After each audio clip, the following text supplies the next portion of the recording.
Rejection, ये एक ऐसी चीज़ है जो हम सब ने अपने लाइफ में एक ना एक बार किसी ना किसी पॉइंट पे ज़रूर फेस की होगी।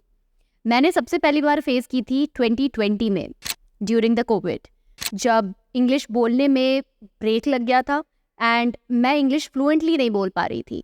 हर एक जॉब इंटरव्यू में मेरा सिलेक्शन नहीं होता था, आई वॉज रिजेक्टेड। इसी सेम स्टोरी से थोड़ा बहुत रिलेट करते हैं आज के हमारे स्पोकन इंग्लिश यूज़र आकाश। आकाश, अपने बारे में कुछ बताइए। आप कहाँ से हो, कहाँ आपने पढ़ाई की है, college, family? I am from Ranchi, Jharkhand.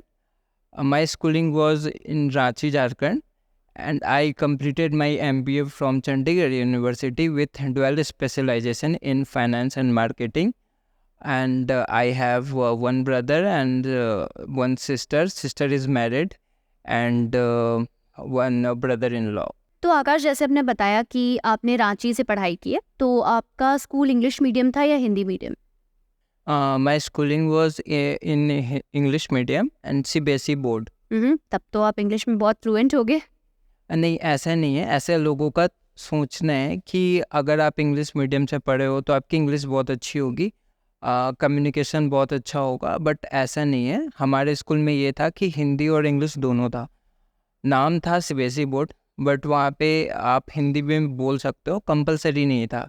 But अगर वहाँ पे कंपलसरी होता कि नहीं, आपको इंग्लिश बोलना ही है, आपको इंग्लिश पे ही बात करना है, तो आपकी कम्युनिकेशन स्किल बहुत अच्छी होती। बट ऐसा नहीं है कि अगर आप सीबीएसई बोर्ड से हो तो आपकी इंग्लिश बहुत अच्छी होगी।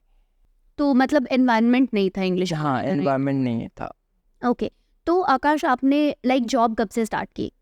मैंने एमबीए करा था कोविड टाइम में, उसके बाद वहाँ से जॉब प्लेसमेंट हुई। मैं 2022 में दिल्ली शिफ्ट हो गया था, क्योंकि मैं जॉपर इंश्योरेंस में एज ए रिलेशनशिप मैनेजर था, तो मैं 2022 में दिल्ली शिफ्ट हो गया था। अच्छा, तो फिर आपने तुरंत स्टार्ट कर दिया था जॉब करना? कितना टाइम, 3-4 साल हो गए आप? नहीं, I have almost 2 year experience. तो आकाश, वर्क प्लेस में कभी आपको ऐसा फील हुआ या प्रोफेशनल फील्ड में आपको कभी ऐसा फील हुआ कि कम्युनिकेशन की वजह से कहीं ना कहीं मैं मात खा जा रहा हूँ या कहीं मुझे प्रॉब्लम आ रही है? कोई ऐसा इंसिडेंट? यस, ऑलमोस्ट मेरे को हमेशा ये फील होता था, क्योंकि बहुत सारी मीटिंग्स होती थी जिसमें सीईओ और मैनेजर होते थे, वो इंग्लिश पे बात करते थे। बट हमसे अगर कुछ क्वेश्चन होता था तो फिर मेरे मन में ये डाउट होता था कि वो इंग्लिश में पूछ रहे हैं और हम हिंदी में जवाब दे रहे हैं। तो ये मेरे को अंदर से फील लो की आती थी कि ये मतलब क्या हो रहा है, मुझे इंग्लिश में कोई आंसर पूछना चाह रहा है और मैं हिंदी में जवाब दे रहा हूँ। यही चीज़ मैंने रियलाइज़ किया कि नहीं, कम्युनिकेशन पे आपको काम करना पड़ेगा, ये बहुत इम्पोर्टेंट पार्ट है। शुरू में तो आपको लगता है कि नहीं, ये बहुत छोटी सी चीज़ है, आप कर लोगे, बट अगर आपको एक सक्सेसफुल इंसान बनना है तो आपको कम्युनिकेशन पे काम करना पड़ेगा। नॉलेज तो अलग जगह है, बट कम्युनिकेशन स्किल एक अलग जगह पे है। तो आप दोनों को कंपेयर नहीं कर सकते हो कि आपकी कम्युनिकेशन स्किल बहुत अच्छी है और आपके पास नॉलेज नहीं है। आपको बैलेंस लेकर चलना पड़ेगा। राइट। तो आकाश, अगेन कोई एग्जाम्पल है आपके पास जहाँ पे आपको एक कंपैरिजन फील हुआ हो कि यार ये तो बहुत अच्छा बोलता है, जिसकी वजह से उससे जॉब में ग्रोथ मिल रही है और कहीं ना कहीं मैं अटक जा रहा हूँ सिर्फ इस चीज़ की वजह से? हाँ, एग्ज़ाम्पल तो बहुत सारे हैं। हमारे जॉब में भी हैं और हमारे कुछ दोस्त भी हैं जिनकी कम्युनिकेशन स्किल कमाल की है और उनको ज़्यादा हार्ड वर्क करने की नीड नहीं है। उनको पता है कि उनको कैसे बोलना है और इंटरव्यू कैसे क्रैक करना है, और ये स्किल बहुत अच्छी है उनके लिए। और हमारे जॉब में भी क्या है कि कुछ लोग हैं जो इंग्लिश बहुत अच्छा बोलते हैं, उनके पास नॉलेज नहीं है। बट हाँ, मैनेजर के मन में सबसे पहले ये आता है कि अगर कुछ जैसे प्रोग्राम हो रहा है तो उनको वो सबसे पहले बोलेंगे कि आप पार्टिसिपेट कर सकते हो। और ये चीज़ मेरे को रियलाइज़ होती है कि नहीं, आपको कम्युनिकेशन पे काम करना पड़ेगा। राइट। इतना इम्पोर्टेंट है ये, जिसकी वजह से आगे बढ़ना मुश्किल हाँ हो रहा है, हाँ राइट? हाँ, ये बहुत इम्पोर्टेंट चीज़ है और इस पे काम करना बहुत ज़रूरी है। वरना एक आगे जाकर आप इस पे स्टक हो सकते हो कि आपकी कम्युनिकेशन स्किल अच्छी नहीं है, इस वजह से मुझे ये चीज़ नहीं मिला। तो ये सबसे बाद में रिग्रेट आपको फील हो सकता है कि मैंने कम्युनिकेशन पे क्यों नहीं काम किया। तो आकाश, जैसे आपने बोला कि आपको रियलाइज़ हो गया कि इस टाइम पे and this is the moment when I have to take a plunge and I have to start speaking English, और मे बी आपने बहुत सारे मेथड्स ट्राई किए होंगे। तो आपने क्या क्या ट्राई करना शुरू किया, लाइक कौन कौन से अप्रोच आपने अपनाए जिससे आपने इंग्लिश सीखना शुरू किया? मैंने पहले बहुत ट्राई किया था इंग्लिश कोर्स मीन्स ट्राई किया मैंने, इंग्लिश कोर्स लिया था मैंने, टाइम वेस्ट किया, पैसे भी वेस्ट किया, बट मेरे को कुछ फ्रूटफुल नज़र नहीं आया। मैंने सर्च भी किया, मन भी होता था कि एक कम्युनिकेशन स्किल की क्लास लगाऊं, और लगाया भी, बट उससे कुछ खास इम्प्रूवमेंट मुझे हुई नहीं। मैंने सर्च किया कि देखते हैं कुछ अच्छी क्लास ट्राई करके, क्योंकि यूट्यूब में आप देखोगे तो सब इंग्लिश के नाम पे बिजनेस करते हैं कि 30 डेज़ में इंग्लिश सीख जाओगे एंड 2 आवर्स में गजब की इंग्लिश आप बोल पाओगे। तो ये चीज़ मैंने देखा, बट हाँ इतना तो मुझे पता था कि ये काम 30 डेज़ में नहीं होगा, या 2 आवर्स वाली चीज़ नहीं है, आपको प्रैक्टिस करना पड़ेगा। तो फिर मैं लास्ट में जाके अव्वल सर का क्लास ज्वाइन किया। तो आकाश, अव्वल सर की क्लासेस में आपको कौन सी चीज़ें बहुत बेनिफिशियल लगी कि इन चीज़ों की वजह से मैं इंग्लिश में इम्प्रूव कर पा रहा हूँ? जब मैंने अव्वल सर का क्लास ज्वाइन किया था तो मैंने पर्सनली मेंटोर लिया था, और उन्होंने जस्ट मेरे को ये बोला था कि आप बस बोलो, स्पीकिंग आप करो, बाकी मैं देखती हूँ, आप बस स्पीकिंग करो। तो मुझे वहाँ पे तो सबसे पहले डर हट गया। मैंने स्पीकिंग जस्ट जो भी मन में आता था मैं बोलता था, और वो मेरे को अप्रिशिएट करती थी आफ्टर क्लास कि आप बहुत अच्छा बोल रहे हो। ऐसे ही आफ्टर 2 डेज़ 3 डेज़ बीतता गया, और उन्होंने अप्रिशिएट किया कि हाँ आकाश आप बहुत अच्छे बोल रहे हो, आप कहाँ पे थे और अभी कहाँ पे आ गए। उनको एक स्टेप पता था कि मीन्स स्टूडेंट से कैसे बोलना है, बुलवाना है इंग्लिश, क्योंकि मेंटोर का काम है कि आपको इंग्लिश सिखाना है, बट करना तो स्टूडेंट को ही पड़ेगा। तो मैंने उनसे सीखा। उसके बाद वो स्पीकिंग में मैं 10 डेज़ टाइम दिया, 20 डेज़ मैंने बोला उनके साथ। उसके बाद उन्होंने फिर ग्रामर पोर्शन पे काम करा, और फिर वैसे वैसे वो एक्टिविटी करते गए, क्योंकि वो उनका मेन फार्मूला ये था कि स्टूडेंट को डराना नहीं है, पहले उनको स्टेप वाइज ले जाओ। क्योंकि अगर आप कोई कार चलाते हो तो आपको अगर बोल देंगे कि आप कार खोलो, तो आप पहले डर जाओगे कि ये क्या करवा रहा है, ये तो पार्ट्स खुलवा रहा है।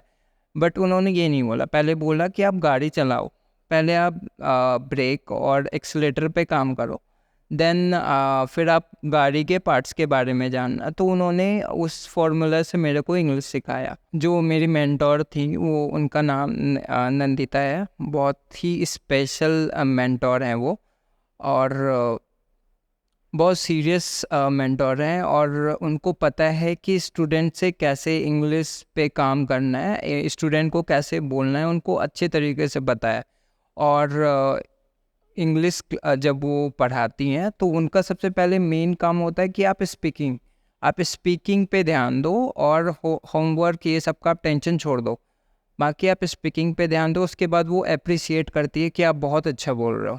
अगर आप नहीं भी बोल रहे हो, वो अप्रिसिएशन आपको इतना मिलेगा तो आप आगे बढ़ोगे ही। आपके अंदर कॉन्फिडेंस आ जाएगा। हाँ, आप हमारे अंदर कॉन्फिडेंस आ जाती है कि सच में मैं इतना अच्छा बोल रहा हूँ। फिर नेक्स्ट डे में फिर मैं शो ऑफ नहीं करूँगा आपके सामने, फिर डरूंगा नहीं, क्योंकि आपने एक कंफर्टेबल प्रोवाइड कर दिया कि हाँ ये सामने वाला जज नहीं करेगा, तो आप इजी वे में इंग्लिश बोल सकते हो। और मुझे बहुत मज़ा आता है उनके साथ इंग्लिश क्लास करने में। मैं मतलब पहले तो बहुत ज़्यादा बहाना मारता था कि मुझे आज नहीं करना है क्लास, बट नंदिता मैम के साथ ऐसा नहीं है। उनके साथ मैं रेगुलर बेसिस में क्लास लेता हूँ, तो एक अच्छा एक्सपीरियंस उनके साथ रहा है मेरा। तो आकाश, लाइव सेशन पे डिस्कशन तो हो गई, उससे आपने काफ़ी चीज़ें सीखी, बट डेली लाइफ में भी हमें अगर इंग्लिश सीखना है, फ्लुएंटली बोलना, तो हमें बहुत सारी चीज़ें इंक्लूड करनी पड़ती है हमारे डेली लाइफ में। ऐसा नहीं है कि हम सिर्फ 1 घंटे क्लास हमने ले लिया और हम इंग्लिश सीख गए। तो मैं आपसे जानना चाहती हूँ कि आप डेली लाइफ में क्या ऐसी एक्टिविटी करते हो जिससे आप इंग्लिश से सराउंड हो जाते हो पूरी तरह से?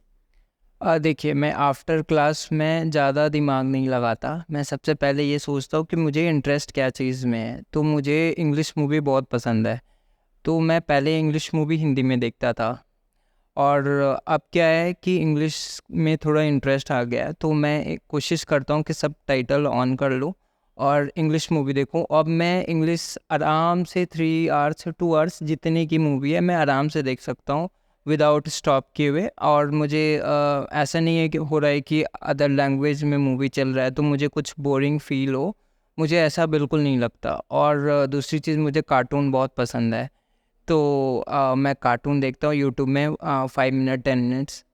तेनाली रामा बहुत पसंद है मुझे, तो उसकी इंग्लिश लैंग्वेज बहुत ही अच्छे हैं, तो आप इससे समझ सकते हो कि वो बोलना क्या चाह रहा है। और आप जस्ट लाइक आप मूवी देख रहे हो तो उसमें आप एक फेस एक्सप्रेशन भी सीख सकते हो, और उसके बाद वो बंदा क्या बोलना चाह रहा है, वो गुस्से में है तो वो किस लैंग्वेज में वो बोलेगा, अगर वो स्माइल फेस कर रहा है तो वो क्या बोलेगा। तो इससे आपके माइंड को पता होता है और माइंड आपके ऑब्जर्व कर लेता है कि ये हाँ मुझे क्या बोलना है। और अगर आप ये चीज़ सीख जाते हो, अगर आप फ्लुएंट मतलब इन सब चीज़ों में हो जाते हो, तो आपका टंग एक्सेप्ट करेगा और वो खुद इंग्लिश बोलेगा। क्योंकि हम शुरू से हिंदी सीखते हैं तो हमें पता है कि हमें क्या बोलना है, बट हमें इंग्लिश का बिल्कुल भी आइडिया नहीं होता, खासकर इंडिया में।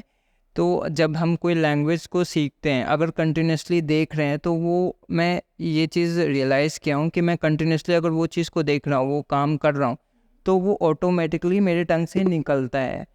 तो ये चीज़ मेरे को मूवी से पता लगा। अगर आप लिसनिंग आप कुछ सुन रहे हो तो वो भी आपके माइंड में जा रहा है, तो माइंड भी जो चीज़ ऑब्जर्व करता है वही चीज़ वो निकलता है हमारे टंग से। तो ये चीज़ मेरे को बहुत मज़ा आता है, खासकर मूवी देखना, कार्टून देखना। इससे आप सीख भी सकते हो और प्लस आपकी एंटरटेनिंग भी हो रही है। तो एंटरटेनमेंट के साथ साथ लर्निंग यस, अच्छा तरीका है वैसे इनका। तो कोई 2 मूवीज बता दो जो आपको सबसे ज़्यादा पसंद है। एक तो मुझे एक्सपेंडेबल बहुत पसंद है, और एक मेरे को मिशन इम्पॉसिबल मूवी जो है, फेमस एक्टर्स है टॉम क्रूज, उनकी मूवी मिशन इम्पॉसिबल है, वो मुझे बहुत पसंद है। अच्छा, तो उस मूवी से क्या आपने वोकैबुलरी वर्ड्स कुछ सीखे ऐसे? नहीं, काइंड ऑफ नहीं कह सकते कि बहुत कुछ सीखा हूँ। हाँ, नॉर्मल जैसे वो एंग्री होके बोल रहे हैं तो वो मैं एक्सप्रेशन। हाँ एक्सप्रेशन कह सकते हैं। हाँ। बिकॉज इंग्लिश बोलना is a different thing, but जब आप उसको अच्छे से एक्सप्रेस कर पाते हो तो वो बहुत अच्छा निकलता है। लाइक आपको सुनने में मज़ा भी आ जाता है। हाँ। सो एक और सवाल है आकाश, कि आपने ये बताया कि आप हॉलीवुड फिल्में देखते हो, कॉमेडीज जो भी है आपका जॉनरा आप वो देखते हो, तो आई वांट टू नो कि क्या आपको बॉलीवुड मूवीज में इंटरेस्ट है? हाँ, बॉलीवुड मूवीज़ में भी इंटरेस्ट है। कौन है आपका favourite actor actress? Favourite actors मेरे ऋतिक रोशन है, एंड एक्ट्रेस में आसिन, बहुत ओल्ड हीरोइन है शायद, जिन्होंने गजनी में काम किया। यस। हाँ, वो मुझे पसंद है। ठीक है, तो आकाश मैंने सोचा कि बॉलीवुड में तो हर कोई इंटरेस्टेड होता है, तो मैं आपके लिए एक छोटी सी एक्टिविटी लेके आई हूँ। तो आकाश, हमारी एक्टिविटी है बॉलीवुड सॉन्ग्स ट्रांसलेशन। मैं आपको कुछ सॉन्ग्स दूंगी, सॉन्ग्स के लाइंस दूंगी, और आपको उसे इंग्लिश में ट्रांसलेट करना है। ठीक है, रेडी? ऑलराइट, पहला सॉन्ग है दोस्त दोस्त ना रहा। ट्रांसलेट करिए। यस, फ्रेंड और friend no more. Friend is a friend no more. Okay, so आप मुझे कमेंट्स में बताओ अगर इसे कहने का कोई दूसरा तरीका आपको मालूम है। Right in the comments.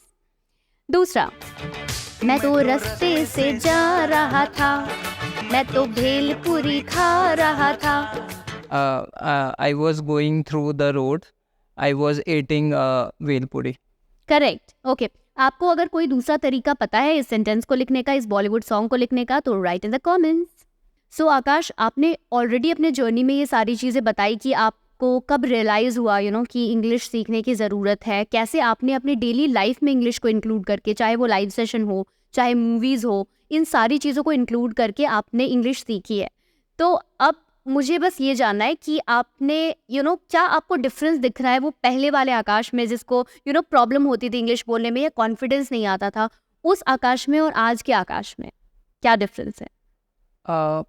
पहले मैं इंग्लिश बिल्कुल ही नहीं बोलता था, बट आफ्टर क्लास में कुछ वर्ड्स, मैं ये नहीं कहूँगा कि मैं प्रॉपर इंग्लिश बोल रहा हूँ, बट मैं बीच में कुछ एक दो वर्ड इंग्लिश बोलता हूँ, जिससे लोगों को अट्रैक्ट होता है कि आकाश में इम्प्रूवमेंट आ रही है। क्योंकि मेरे एक दो फ्रेंड्स भी थे, वो बोले कि तेरे अंदर इम्प्रूवमेंट आ रही है, तो बिल्कुल मतलब इंग्लिश नहीं बोलता था और अचानक से तो इंग्लिश बोल रहा है और ये स्किल अपग्रेड कर रहा है, अच्छी बात है। तो ये मेरे को मीन्स फ्रेंड से कॉन्फिडेंस मिलती है, लोगों से कॉन्फिडेंस आता है कि हाँ वाकई में मैं इंग्लिश सीख रहा हूँ और इम्प्रूव भी कर। हाँ, और इम्प्रूव भी कर रहा हूँ। ऑलराइट आकाश, आज का हमारा आखिरी क्वेश्चन है हमारे ऑडियंस के लिए।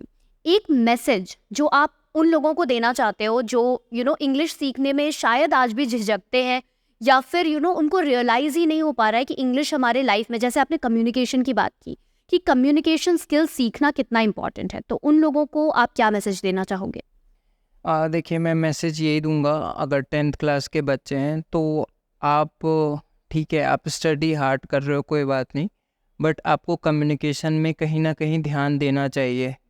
या तो आप बाद में सीखोगे, आपको कम्युनिकेशन पे तो काम करना ही पड़ेगा, बट आप क्या है कि आप कुछ चीज़ें जिसमें आपको इंटरेस्ट है वो आप इंग्लिश में करो, और आप कम्युनिकेशन पे 15 मिनट एटलीस्ट डेली के 15 मिनट तो आप दे ही सकते हो। आप कितने भी बिजी पर्सन हो, 15 मिनट कम्युनिकेशन पे दो, तो आगे उतनी प्रॉब्लम नहीं होगी, आप स्टक नहीं करोगे इंटरव्यू में, आपको कोर्स लेने की नीड नहीं है। तो ये बेसिकली मेरी एडवाइस। आपका मैसेज होगा सारे लोगों के लिए? इंग्लिश सीखना है आसान, बट आपको कोशिश करना है कि फर्स्ट स्टेप आप लो। ऐसा नहीं है कि इंग्लिश बहुत मुश्किल है, बट आपको स्टेप लेना पड़ेगा, डिसीजन लेना पड़ेगा कि आप इंग्लिश बोलो। उसके लिए बस जस्ट स्टार्ट कर दो, पहला स्टेप, देन फर्स्ट स्टेप के बाद आप सेकंड स्टेप जाओगे और उसमें आपको कहीं भी रिग्रेट नहीं होगी, आप इजी वे में सेकंड स्टेप जा सकते हो।